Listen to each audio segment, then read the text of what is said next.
السلام عليكم ورحمة الله وبركاته. أهلا بكم يا حبايبي، معاكم أم أحمد من قناة بيت العيلة. النهاردة هنعمل مع بعض الجبنة القريش أو الجبنة البيضة، ملح خفيف أو براحتك خالص. هتعملها في البيت بطريقة نظيفة وطريقة مضمونة، ولادك هيحبوها. وطبعا حاجة عاملاها على ايدك، مغذية جدا. مش هقولكوا طبعا قد ايه هي مغذية وطعمها حلو. تعالوا يلا بينا نعملها مع بعض. هنجيب 2 كيلو لبن من عند اللبان اللي هو اللبن البلدي. ماشي. لو في بقري ومضمون وعارفة ان هو جودته عالية وبيطلع مثلا مغذي يعني بوشه وكده، يبقى ايه بلدي افضل، اللي هو البقري افضل. هنحطه على النار، ولما اتاكد قبل ما يغلي من على النار ويعمل اللي هي الفقاقيع ديت، يعني ما بكونش قادره امسك الحله. اما تحس ان انت خلاص حرت الحله خلاص مش قادره تمسكيها، يبقى كده ايه تمام. هكون مجهزه نص كوبايه خل ابيض ومعلقه ملح. طبعا الملح ده اختياري براحتك، مش عايزه ملح خالص براحتك.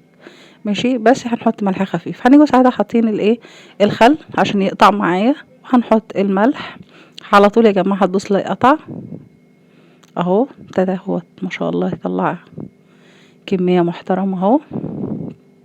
هبتدي اصفيه طبعا في مصفى او في شاشه، بس انا بعمله في مصفى يا جماعه. في ناس بيعملوا في حصيره، بس هو في مصفى مريح جدا اهو. صفيته كويس. ماشي، عمل لي اكتر من نص كيلو جبنه. وبعدين هحطها. حطيت عليها حاجه تحتيها حاجه عشان تصفي فيها، تنزل الميه كلها اللي فيها، وتقلتها بحاجه من فوق، وليكن مثلا طاجن صغير زي ده كده. ماشي، مغطيه بكيس. ماشي، من اللي هي كيس الجبنه، وغطيتها كده بحاجه. وبعد بيتها ليله هيت صفت كل الماء اللي فيها، وقطعتها دي بالزعتر، بزيت الزيتون، بالشطه. ساده خالص من غير اي حاجه، وجميله جدا ومغذيه، وطعمها مفيش احلى من كده، وحاجه عاملاها بايدك وفي بيتك. وطبعا الخض اللي نزل ده بستخدمه في المعجنات، ما برمهوش خلاص، بستخدمه في اي معجنات بيخلي العجينه ما شاء الله عليها.